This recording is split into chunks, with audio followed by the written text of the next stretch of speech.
from the Al Newharth Media Center, this is Coyote News.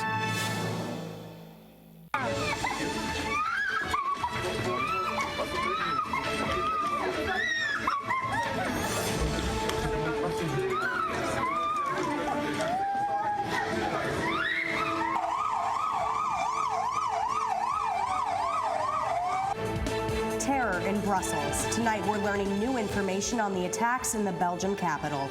More than 4,400 miles away from USD, a country still on edge.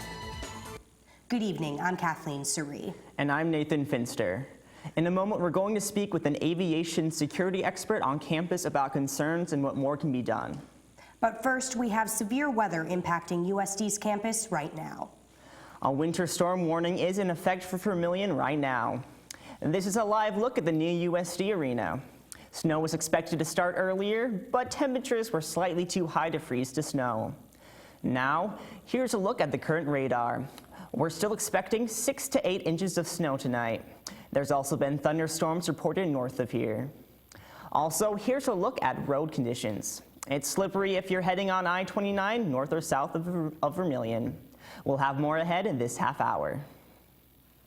Now, continuing our coverage of the developing news out of Brussels, here's what we know right now. The Brussels airport is going to remain closed at least until Saturday because of the double bomb attack there. A spokeswoman says authorities want to maintain a security perimeter until late Friday to continue their investigation into the attacks.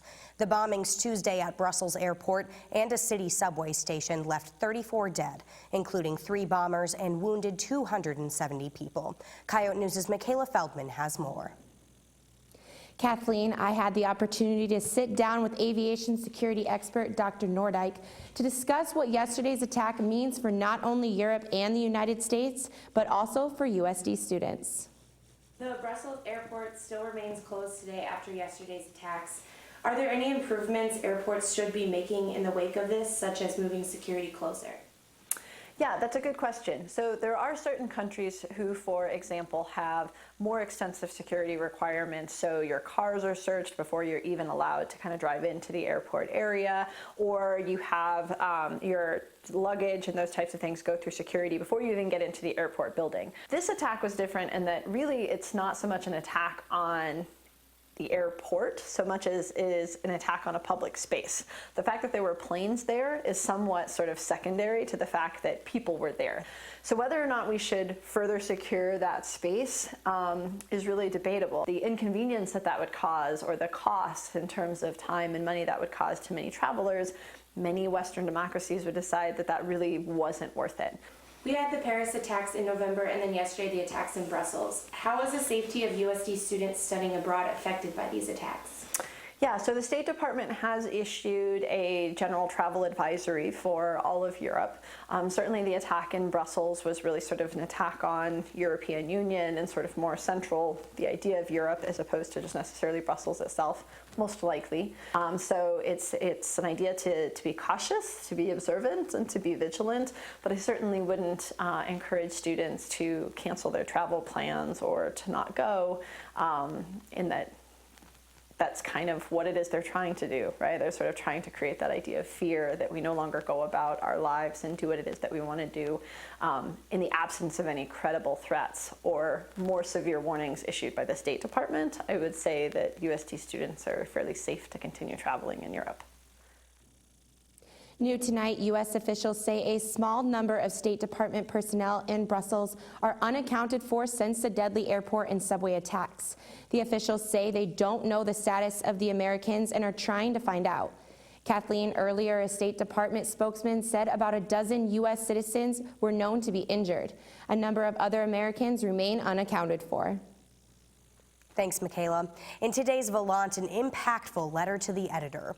In a joint letter from President Abbott, Dean Kim Greaves and other top administration officials of USD reached out to members of the LGBT community on campus, reminding them that USD is still committed to inclusive excellence.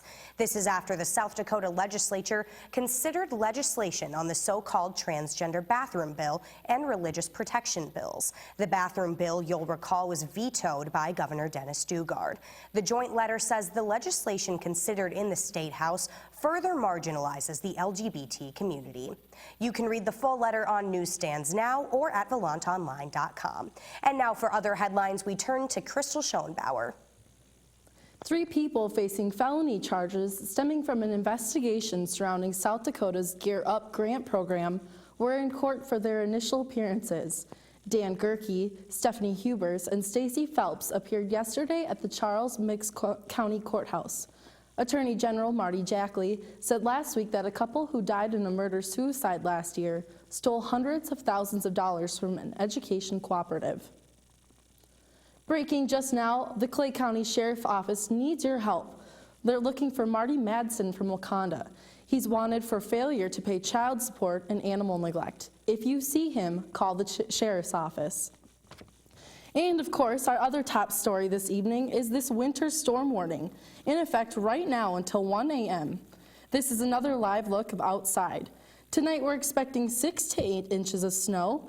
The other concern is the wind. Gusts as high as 40 miles per hour tonight. Diversity and culture were on display this weekend for the 44th annual Wood Cheapie. Lexi Ozarov has more on this week's Yote Report. Dancing, drumming, and the importance of tradition and community were on display over the weekend. For 44 years, people from across the country have traveled to South Dakota for an annual Wood Cheapie, or gathering of various tribes. It's here that people are able to learn and see traditional Native American dances that have been passed down from generation to generation for hundreds of years. For many, this is a way for them to celebrate their heritage, and for some, it's a way for them to learn about a new culture. Let's go take a look. USD officials participated in the opening dance Saturday. Lamont Sellers, the director of the Center for Diversity and Community, said the Wood Cheapie is one of many events where students can learn about other cultures. With what we have continued to do over the years, the powwow has been here now for 44 years. The Festival of Nations that's coming up this coming Sunday. We had a Diwali celebration back in the fall. We celebrate the Passover Seder for our Jewish students.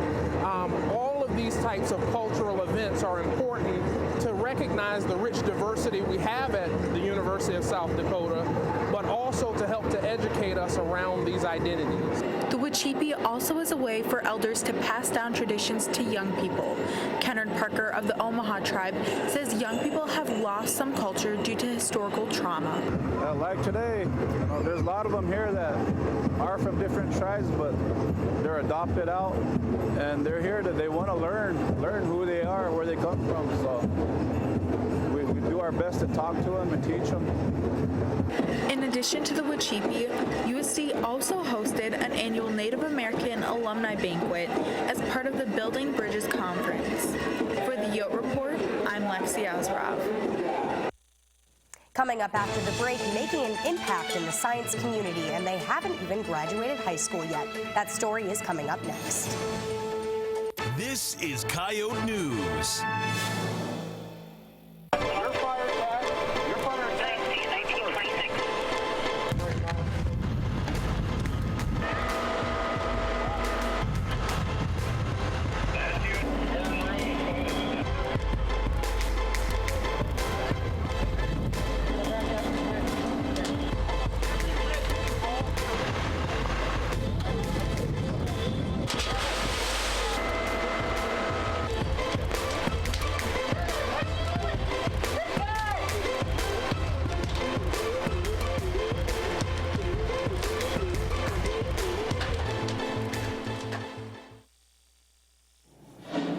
The Coyote Twin Theaters in downtown Vermilion, providing entertainment Tuesdays through Sundays. A proud supporter of USD student media. This is Coyote News. USD students aren't the only ones showcasing their abilities on campus. As Coyote News' Dylan Coper reports, a younger group has taken the science spotlight. Middle school and high school students from across the state were on campus Saturday to show their love for science. USD hosted the annual Science Olympiad competition for students from 7 middle and 8 high schools. The young scientists showed their knowledge in everything from bridge building to wind power. 2 Yankton students have been working on a machine that launches a tennis ball. We get together just about every weekend, about every Saturday and Sunday. Building it took a couple weekends to do, and we had our SMEs help us out, which are subject matter experts, which help you out with your events, and they're kind of experts on that event, so they kind of help you out with it. After winning Saturday, Yankton Middle School has won the state event 32 years in a row. The high school has also won over 30 years in a row. Yankton will now compete at nationals in Stout, Wisconsin in May. The Olympiad doesn't just benefit the students, it also allows the university to get a look at the bright young minds in South Dakota. We get to interact with some of the most brilliant and enthusiastic scientific minds in the state at the middle school and high school levels. For Coyote News, I'm Dylan Kober. Aspiring entrepreneurs received a chance to pitch their new product, new idea, or businesses to a series of judges in order to win prizes this past Saturday. At Beacom Hall, audience members watched as high school and college startup teams presented their ideas at the Invent to Innovate business model competition. Participants were judged on their ability to break down their ideas into a successful product. Competitors were also able to receive advice from the panel of business professionals who served as judges.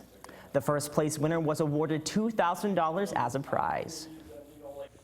The best way into a person's heart is through their stomach. Over 200 dishes ranging from strange to splendid were enjoyed by the USD community at its annual Festival of Nations.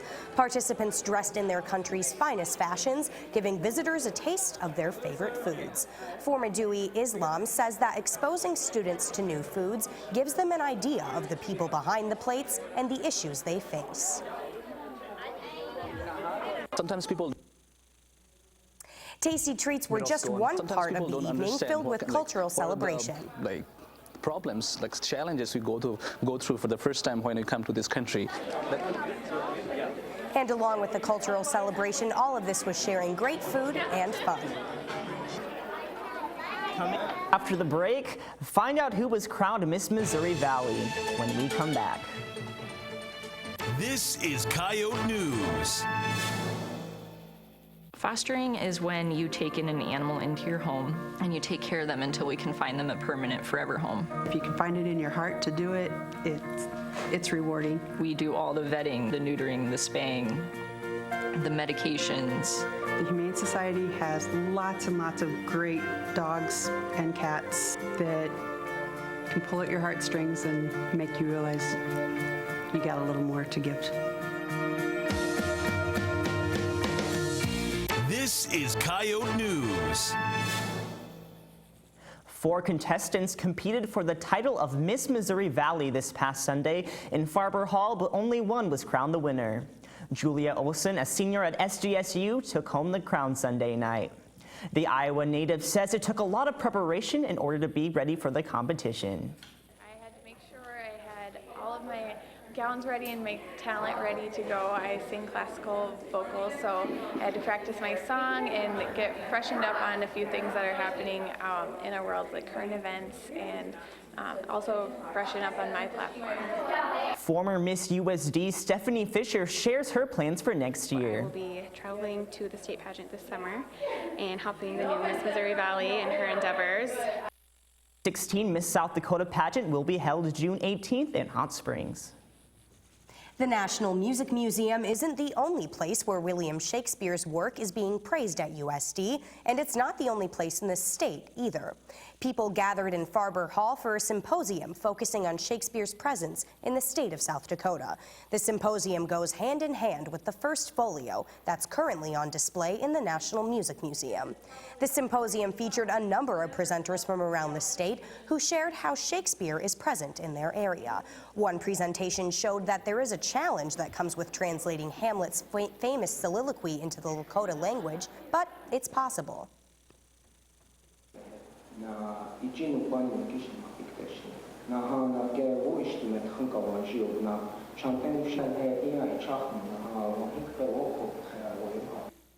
Other parts of the symposium featured USD students reading lines from Shakespeare's works. More events celebrating Shakespeare's works are planned for the upcoming weeks. And on this week's Coyote blog, Andy Hartman updates us on how her pledge to being optimistic this year is going. Don't worry, guys. My optimism thing is still going strong. I am not going insane. I did not spend 30 seconds glaring at the corner of my futon because I ran into it earlier. That futon's such a jerk sometimes. What did I ever do to you, futon? Besides making you support the weight of my computer, my book bag, and my entire body for hours on end, not to mention accidentally spilling chip crumbs all over you on numerous occasions. Why do you have to be so mean? So, yeah, I'm great and totally mentally stable. Midterms are fun. I especially love that part where you spend 2 hours studying for a test just to have a bunch of questions on the test that have nothing to do with what you were told to study for. That part's awesome. And yay for getting to that point in the season where it's cold in the morning but warm in the afternoon, so every day you have to choose between melting into a puddle or getting hypothermia. I love it. So have a great rest of your week, and may your mind be more stable than mine is. For Coyote Blog, I'm Andy Hartman. Thanks, Andy. Coming up after the break, see how the women's basketball team is preparing for their game tomorrow night. Stay tuned. This is Coyote News. USD's Media and Journalism Department offers a specialization in strategic communication. Stratcom students learn to conceive and develop campaigns. In the production phase, students transform their ideas into professional quality images and then construct a final presentation. Through this process, students learn the fundamentals of effective public relations and advertising strategies. Go to USD's website and apply today. USD's Media and Journalism Department can be seen and heard all over campus. Faculty members know that hands-on experience now is the key to success after college. Get professional experience by participating in one of the many practicums offered. Have your voice heard on the radio. Edit a promo for a campus organization. Investigate breaking news stories for a weekly newspaper. Design advertisements for local businesses. Get involved with the Media and Journalism Department at USD and start your future now. Clotique is proud to support programming on Coyote News. Located on Cottage Avenue, 1 block north of Cherry Street, Clotique offers women's apparel, footwear, and accessories. This is Coyote News. Tonight on Coyote Sports, the women's basketball team continues its season in the WNIT. Plus, Coyote News' Heath Nimke speaks with a football coach about their upcoming spring practices. I'm Kayla Dorhout. And I'm Levi Goots. The men's golf team wrapped up its most recent tournament, and in Cassidy's Corner, she gives us her take on American hockey. First, the headlines. Crystal? South Dakota senior pole vaulter Emily Grove was voted the 2016 Summit League Women's Indoor Field Athlete of the Year. Grove collects the award after winning her second career Summit League pole vault title and fourth career All-American honor. This is the third consecutive year that a Coyote has been named the Field Athlete of the Year. The Tampa Bay Rays played an exhibition game in Cuba against Cuban national team yesterday. It was the first baseball game between Cuba and the MLB since 1999. President Barack Obama was in attendance with the First Lady and their daughters, and were joined by Cuba's President Raul Castro. The game's being used as a stepping stone to better relations between the two countries. And those are your headlines. Spring football begins next week as Coach Bob Nielsen's coaching staff gets their first practice reps with members of the team. Coyote News' Heath Nimke is live with one of the new assistants. Heath. Thank you. Football may still be months away, but the spring season is right around the corner. I'm joining with the new quarterback coach of the Coyotes. Thanks for joining us today. You bet. What is the goal for the 2016 season? The goal for the 2016 season, starts next Tuesday. We always start with the benchmark of winning the Missouri Valley Conference. Obviously, the last few years have shown that if you can do that, you've got a chance to compete for a national championship, but well aware that we have a long ways to go at this point. What are the players doing to get ready for the spring season? Our whole roster's been with Coach Bowman and his staff since they got back from Christmas break. So they spent the last 8 or 10 weeks with him and really doing as much as they can to get stronger, faster, everything that you do in the offseason in that capacity. Now, you've helped Coach Bob Nielsen for some seasons now and helped turn around the Western Illinois offense. How do you plan on turning around the Coyote offense? It might not look the exact same just because the players are different. What we do, I think, is flexible in terms of how we try to utilize, our kids' talents and their abilities and, develop the rest. At Western Illinois, we were more of an up-tempo, fast-paced team, kind of started with a run-first mentality and threw the ball down the field quite a bit. So we will see what we have in the spring, but we'll try to cater around our guys for the most part. Perfect. Thank you for joining us today. You can catch the Coyotes live in actions next fall. Spring season starts next Tuesday, and they finish their spring season on April 23rd when they play the Red and White game.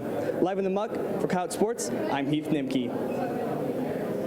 With a win over Minnesota in the second round of the WNIT on Sunday, the USD's women's basketball team will return to the Dome to face Northern Iowa in the Sweet 16 tomorrow night. The Coyotes were dealt a loss in an early season meeting at Northern Iowa, but Coach Amy Williams is preparing her team for a high-stakes postseason rematch between two teams she believes are much improved. Going to have to defend the three-point line, and that's been evident in their first two WNIT games. They've hit 12 three-pointers in each game, and they're a definite threat from a lot of different positions from behind the arc, and so our ability to defend the three-point line will be critical. Scoring will be another key for the Coyotes as Northern Iowa held them to their lowest points total of the year at 46. This is well below the season average of 79 points per game. I feel like the first time we played them, we didn't give them our best game. And so I think this time we're definitely going to come out with a lot more intensity and give them our best shot. If the Coyotes bring that intensity on Thursday, they will advance to the Elite Eight and face the winner of St. Louis and Western Kentucky. Reporting for Coyote News, I'm Mike Hammond. USD junior Cody Seal finished 15th at the first ever Twin Oaks Intercollegiate held this week in Springfield, Missouri. Seal shot 11 over par in the 54-hole event to lead the Coyotes. USD didn't place another golfer in the top 30 and finished 10th in place out of 11 teams. The Coyotes continue their season at the Arkansas State Red Wolves Intercollegiate on April 4th. The South Dakota High School All-Star football game will be coming to Vermilion this summer. The Vermilion Area Chamber and Development Company says it won the bid and secured title sponsorship from Sanford Health yesterday. The game will take place on July 9th in the Dakota Dome, and players can register for a fee of up to $300. Besides the game, players, coaches, and families will attend a recognition banquet and participate in several evening activities, with the players staying in university residence halls. In Cassidy's Corner this week, she tells us about her experiences of attending her first American hockey game. I come from the land of hockey, and that's why I jumped at the opportunity to attend my first American hockey game. The Sioux City Musketeers took on the Fargo Force at the Tyson Event Center. The Muskies are a Tier 1 junior ice hockey team, and they play in the West Division of the United States Hockey League. It was a pretty good game, considering I've been to my fair share of Canadian hockey games. It was a fast-paced game with a lot of back-and-forth action, but neither team really stood out. The Muskies came up short, as they weren't able to capitalize on their scoring opportunities. Fargo scored their first goal towards the end of the second period. By no means was it a pretty goal, as it came after a scramble in front of the net. The Force made it 2-0 after an empty netter with 30 seconds left in the game. Despite the loss, Muskie fans stayed until the game was over. The arena wasn't filled by any standards, but you wouldn't have been able to tell because the crowd was still very loud. The loyal fans cheered throughout the entire game and even expressed how they felt about the refereeing. I did agree with them, as there were some questionable calls, but they weren't enough to affect the outcome of the game. With USD not having a hockey team, attending a Musketeers game is the next best thing. The tickets are inexpensive, the fans are awesome, and all around it's good hockey. Coming from a devoted hockey fan, there's often no better way to spend a Saturday night. And that's Cassidy's Corner. Thanks, Cassidy. Coming up next, find out what students think about this year's presidential candidates. Stay with us. This is Coyote News.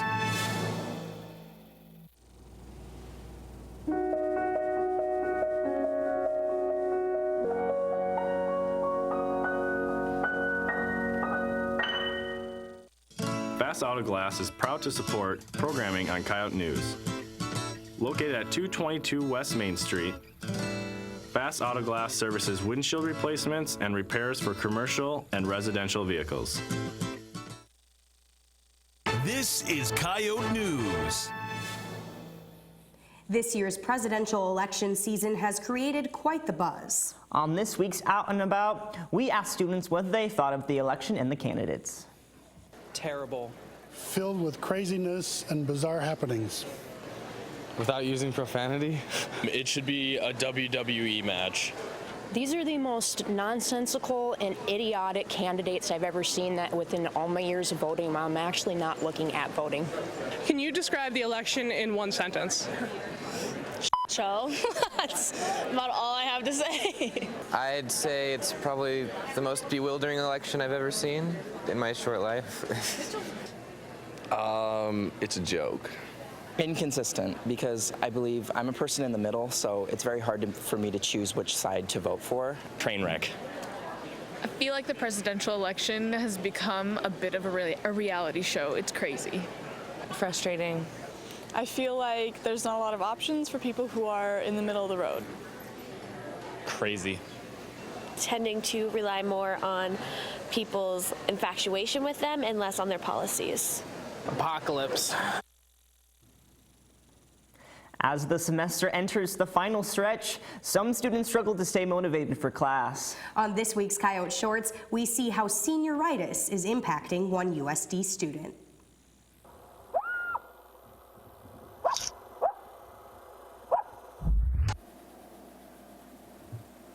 I think senioritis is kind of a two-way street, you know. I mean, we're ready to be done. And at that point, I think professors, they're ready for us to be done too. I mean, they get it. They've been in this industry for a while. They know how it works. So, you know, I mean, it's no skin off their nose what I do. Jackie!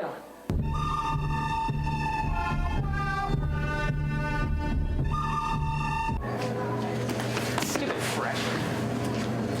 freshman. In some ways, I almost envy them because they're at that early stage where they think that it matters. And there's some sort of, you know, innocence in that I think is admirable. But then you see the looks that you get when you show up to class a few minutes late or you're not writing everything down. And it's like, you know, kid, you just wait. Freshman.